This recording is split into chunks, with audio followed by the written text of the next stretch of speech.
dala sa kapatid mo, ikaw yung nanligaw. Ikaw talaga eh, kala namin talaga kaya mong kontrolin, kala namin kaya mong rendahan yung kapatid mo na ikaw ang pakikinggan eh.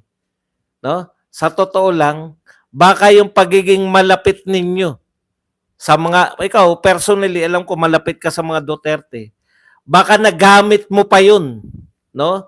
Yung pagiging malapit ninyo sa mga Duterte, yung pagiging malapit mo, hindi naman naging malapit yan si BBM eh.